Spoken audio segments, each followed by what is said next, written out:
Hello everybody, welcome to my channel. Got one more install today for my Super Chief Limited. This will also be for the Chief Bobber. It's custom lowers from JES Customs. It goes for the 22 and up Super Chief Limited and also Bobber with this front end. This is going to be a quick install, and it's going to be the last install before my trip to VAM 25, my road trip. You think you know me?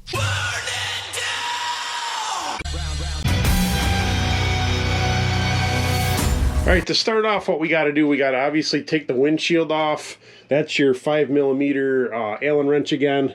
And then we got to take, on both sides, we got to take the spools off.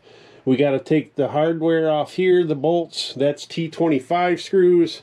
And for this, you'll also have to take your turn signal. Right, to remove the windshield, what you do is you take the 5mm screws out of here. You flip these up, and you just simply tilt the windshield forward and lift up.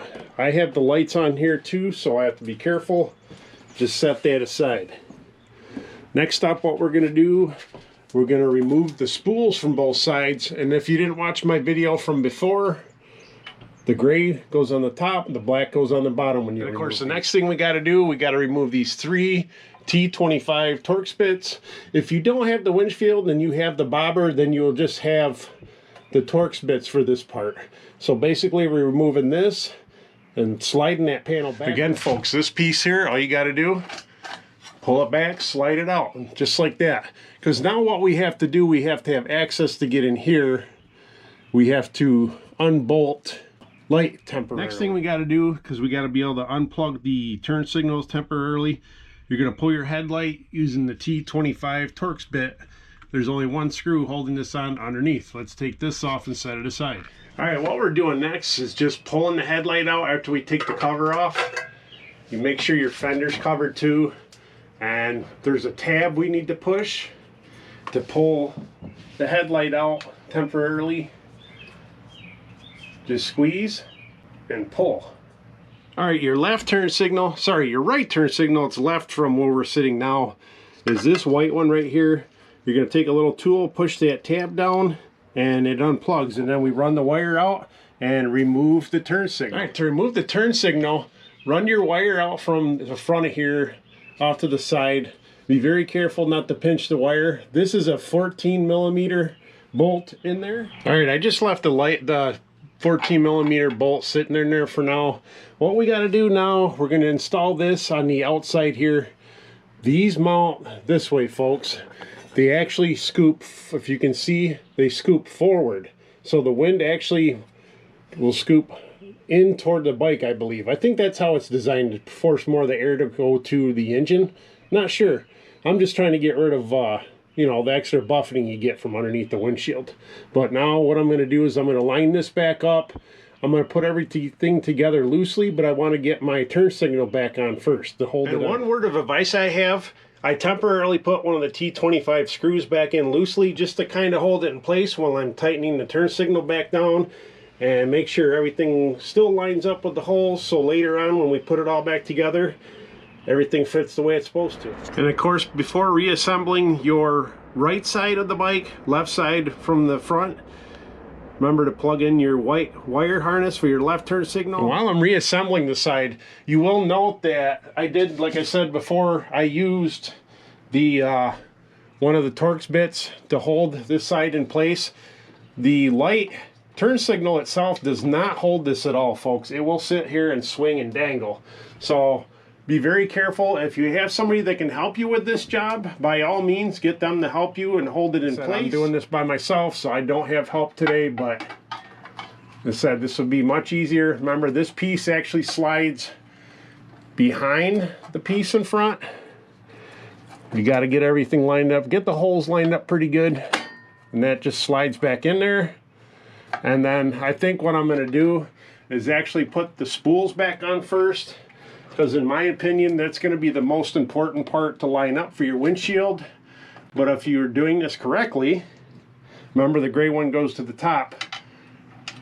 It might take a little bit of work to do this on your own, but get everything in there together loosely so it lines up, and then you will do your final tighten down after all the bolts are in and lined up correctly. All right, folks, we got all the bolts back in.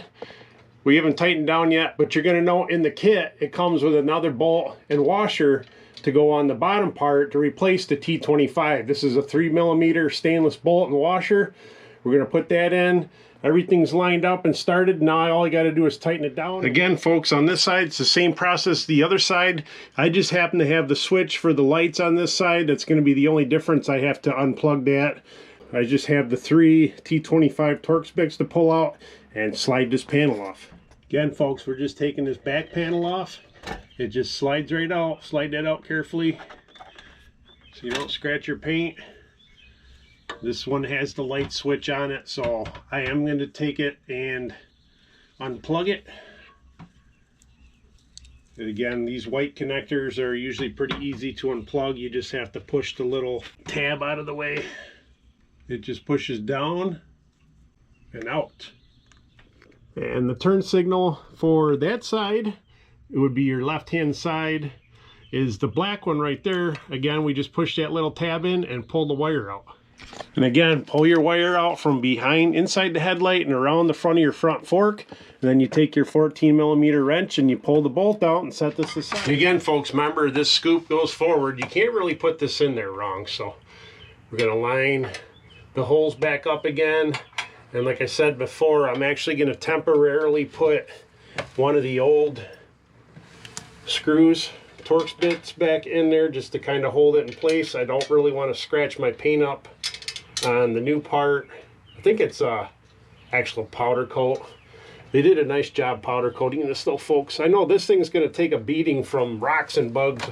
Hopefully it'll actually save your paint on the tank and the other parts of your bike in the long run. But in the meantime, like I said, we go back and run our wire back through here. Honestly, I kind of wish they would have designed it to where you didn't have to take the light off. You could just kind of go around it, kind of like the inside part does. It just kind of goes around everything the way they designed the back cover. Just get everything in there, get your bolt lined back up in there again, your 14mm bolt, and again you're just going to go back through and more or less hand tighten everything to kind of hold it into place. All right, make sure this is snug down. It should fit right in there. You shouldn't have to aim these. Again, these things sit right in there. There's a hole for the wire that actually locks this into place once you tighten the 14mm bolt down. Run your wire front of it back in through there and plug the two harnesses together. I don't see why you couldn't run it around the back side. Honestly, you're not going to see it, but that's the way they had it from the factory, and that's the way I'm putting it back together. Okay, folks, now this is where I got to take my little helper screw out after putting that in temporarily, because now I got to slide the back piece back in again. And remember, we don't reuse this bottom one. We use the new one from the kit. But I got to plug my light in first, light switch. You could also, this is a kit that I bought. I did a video for this recently that I had to buy to do the lights. But if you do the heated hand grips, you would also need to buy this kit as well because it has the light switch. This is a blank for the heated grip switch. I opted not to do that because when I did my bars, I did the Avon grips. So now just tuck the wiring out of the way the best you can. Again, this slides in behind. Be careful with your paint on your pieces. Again, I'm going to start off with the spool on top very loosely. Just make sure your brake line's out of the way when you're doing this side too, because that's what I was having an issue getting that side on quickly. But again, I'm just doing this tight enough to hold it into position. You're going to have to be able to wiggle this around a little bit to get the bottom one started in there. 5mm Allen wrench for this one. Alright, this side's locked down. Remember the 3mm that comes with the kit, your two spools are on there. Everything's nice and snug. Like again, your light should not move. Everything's plugged in. Now we just got to do the headlight and put the windshield back. All right, probably not going to be able to see what I'm doing from here, but snap the light back in together again. Your headlight will slide back into the bucket. It only goes in one way, folks. And the rubber gasket kind of holds everything in place once you get it lined up the best you can. There is tabs on these Indian lights. Not sure about other manufacturers, but this only goes together one way because there's one screw that holds it all together, and then everything will line up with the tab on the bottom of the headlight, and then the hole on the bottom of the bucket lines up after that, and it's the T25 Torx bit again. I highly recommend using one like this, or unless you have another smaller one to use. They're snug down the way they're supposed to be, and now we just slide our windshield back on the spools. Again, be careful of your headlight and all your other gear.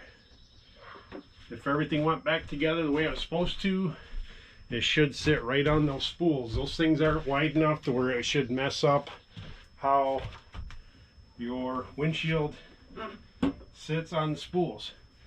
So it just goes back, it pops on there, you drop the two brackets down, and you put your 5mm bolts back in there. Alright folks, that's what they look like. We have it all assembled. The final thing we have to do is take it out for a test ride. We'll jump up on the highway and see if they actually cut down. Like people claim 40%, and I know that's not scientific, but the only way to really know is to take it out for a ride for yourself. Alright folks, we're taking this thing out for a ride to try out the new lowers. I can tell you right now, doing about 50 miles an hour, I have zero buffeting. I'm between 50 and 55. I have no buffeting at all. So up to 55 we're good so far. I am going to jump up on the highway and do highway speeds and a little bit more, just to give this thing a good test. I spend a lot of my time on the highway anyway with this bike, so that's where I'm going to need it the most. Alright folks, now I'm actually doing 65 and I actually have my legs up. I still have no real buffeting at all. Like usually I would get where my vest would move around, or whatever jacket I was wearing, or my shirt. Even having my legs out, which tends to have you scoop a little bit more air. So 65 miles an hour, like negligible. Like you could feel a little bit, and that's about it. Alright folks, I'm doing about 70, just over 75 miles an hour here on the highway. These work great. Let's say I do notice a little tiny bit of buffeting now and again. I've got my feet up, so that's obviously going to scoop some air since they're on the L side of the lowers. I'll put my feet down. Negligible. I mean, I got my arm out in front of me. You know, you can test for where the air's coming from. Nothing. That's barely touching my arm right now. So I think these were a good purchase. Fairly easy install. I want to thank you for watching my video. Next videos are probably going to be for my road trip to VAM and back. Supposed to be doing some pretty good rides during that. We're going to do the head of the Dragon this year over in West Virginia instead of doing the back of the Dragon. I may still go do the back of the Dragon on my own or with a bunch of other people. We'll see. Thanks for tuning in, folks. Again, JES Customs. They do make them for other bike models. Bye for now.